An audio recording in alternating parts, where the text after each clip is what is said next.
Saudara-saudara yang terkasih, selamat berjumpa untuk kita pada hari ini. Hari Sabtu, Minggu ke-25 dalam masa biasa. Renungan inspirasi sabda diambil dari Injil Lukas bab 9 ayat 43b sampai dengan 45. Pemberitahuan kedua tentang penderitaan Yesus. Ketika semua orang itu masih heran karena segala yang diperbuatnya itu, Yesus berkata kepada murid-muridnya, "Dengarlah dan camkanlah segala perkataanku ini. Anak manusia akan diserahkan ke dalam tangan manusia." Mereka tidak mengerti perkataan itu, sebab artinya tersembunyi bagi mereka, sehingga mereka tidak dapat memahaminya, dan mereka tidak berani menanyakan arti perkataan itu kepadanya. Demikianlah sabda Tuhan. Terpujilah Kristus. Saudara-saudara yang terkasih, selamat berjumpa untuk kita semua. Dalam Injil hari ini, ada 3 poin yang bisa menjadi bahan permenungan dan refleksi kita. 1. Para murid takjub, heran akan segala apa yang telah dilakukan oleh Yesus, yakni mujizat-mujizat yang telah dibuat oleh Yesus dan kuasanya yang luar biasa. Penginjil Lukas mengisahkan kekaguman semua orang, termasuk para murid, akan mujizat, akan kuasa yang diperbuat oleh Yesus.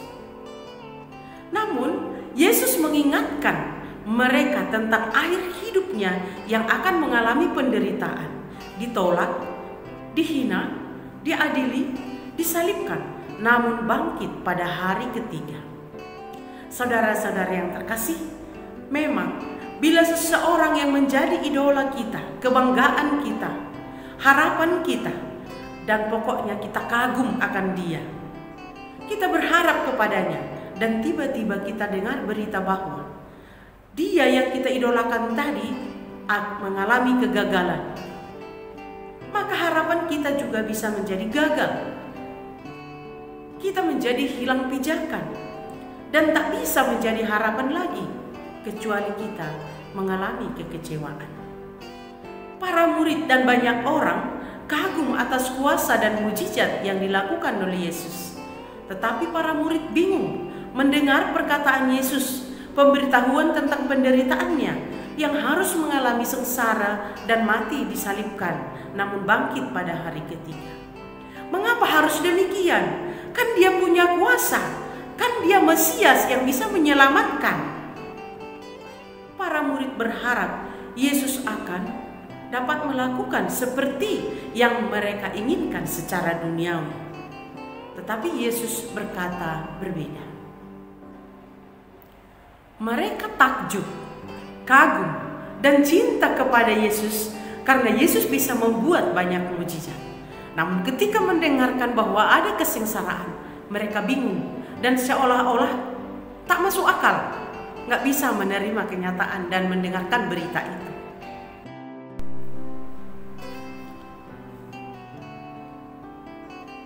Dan poin yang kedua adalah, dengarkanlah dan camkanlah segala perkataanku ini. Anak manusia akan diserahkan ke dalam tangan manusia. Dan ini merupakan pemberitahuan yang kedua dari Yesus tentang kisah dan sengsara yang akan dialaminya. Pengumuman atau pemberitahuan yang pertama bisa kita baca pada Lukas 9 ayat 22. Tuhan Yesus mengatakan hal ini tujuannya adalah agar para murid jangan terlena atau terbuai dengan apa yang dilakukan oleh Yesus. Karena sesungguhnya di balik kuasa dan mujizat yang dilakukan oleh Yesus juga ada sisi kehidupan atau sisi kehidupan yang akan dialami oleh Yesus, yakni sengsara dan penderitaan. Dan dia akan disalibkan dan dibangkitkan pada hari ketiga. Hanya orang beriman yang bisa memahami ini. Dan para murid akan mencoba dan mencoba, tapi tetap mereka bingung dan mereka tidak menanyakan hal itu. Kata dengarkan dan camkanlah memiliki makna untuk kita. Agar sabda Allah itu, firman Allah itu, kata-kata Yesus itu bisa kita pahami, kita harus meresapkannya ke dalam hati kita.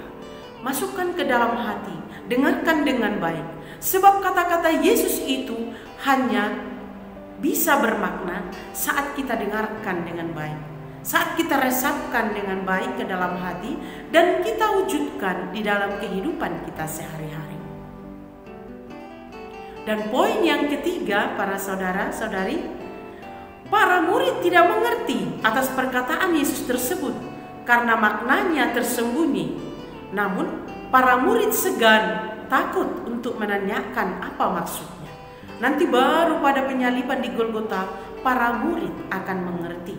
Tapi inilah sebuah proses bagi kita, proses perjalanan beriman. Tidak serta-merta apa yang kita dengarkan dan apa yang kita resapkan, apa yang kita laksanakan, dan langsung pada saat itu juga kita memperoleh buah dan pemahaman yang benar.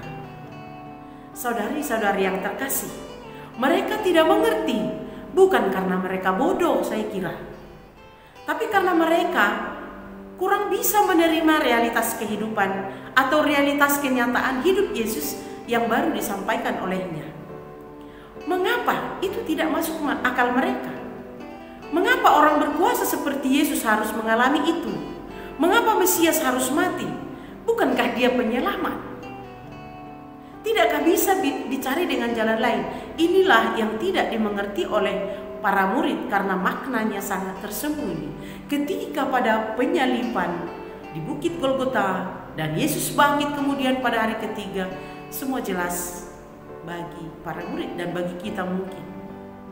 Dan itulah proses beriman. Maka baiknya kita pun menjalani proses itu dengan baik.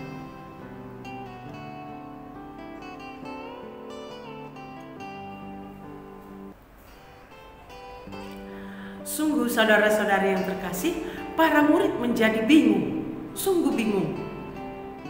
Namun Yesus betul-betul ingin agar para murid memiliki kemampuan untuk menerima realitas atau realita yang hidup yang akan terjadi, yakni kisah sengsara Yesus. Itulah tujuan Yesus menyatakan itu pada saat para murid takjub dan heran. Dan dia menyampaikan, mau seolah-olah mengatakan, ini loh bukan hanya itu kehidupan. Ini hidup yang sesungguhnya akan saya alami di akhir hidup saya. Para murid tidak mengerti karena terbuai atas kuasa dan mujizat yang telah dibuat oleh Yesus. Nah, saudara-saudara yang terkasih, Injil hari ini mengingatkan kita, keluarga kita, Bapak dan Ibu, saudara-saudari yang ada di rumah. Sungguh Injil hari ini mengingatkan kita, satu, agar kita tidak mudah terlena, terbuai oleh tawaran dunia yang membuat kita lupa menyelesaikan tugas pengabdian utama kita, yakni membangun kerajaan Allah di dunia, di sekitar kita, dalam keluarga kita. Dan poin yang kedua, tetap siaga menerima realitas hidup, entah itu yang membahagiakan ataupun menyulitkan. Dalam hal apapun, hendaklah kita tetap bersyukur, mengandalkan kuasa Tuhan, dan Dia tetap berkuasa, bahkan atas maut dan mati.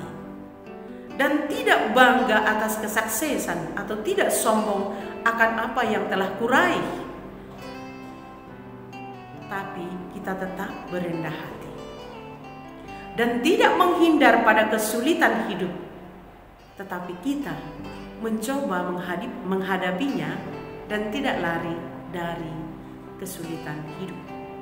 Poin ketiga, mengikuti Yesus tidak hanya pada saat bahagia saja, tetapi juga pada saat ada masalah hidup, pada saat kita memikul salib hidup sehari-hari. Dan poin keempat adalah mengikut Yesus berarti berani meninggalkan kenikmatan dunia dan kesenangan pribadi untuk menerima kenikmatan dari Tuhan. Mungkin kenikmatan itu diperoleh lewat salib atau susah dan derita dalam hidup, tapi yakinlah ada waktu terindah untuk itu. Dan kelima adalah mengikuti Yesus berarti berani bertarung laksana seorang prajurit, berani melawan arus zaman dan godaan zaman. Tidak larut di dalamnya walaupun kita harus mengikuti zaman. Dan yang keenam adalah sadar bahwa konsekuensi mengikuti Yesus adalah keberanian untuk memikul salib hidup sehari-hari. Dan setiap hari kita mencoba berjalan, berjuang bersama Kristus. Dan poin berikut, harus rela berkorban untuk mampu menerima segala sesuatu realitas hidup. Dan akhirnya, beriman berarti berjalan bersama Yesus.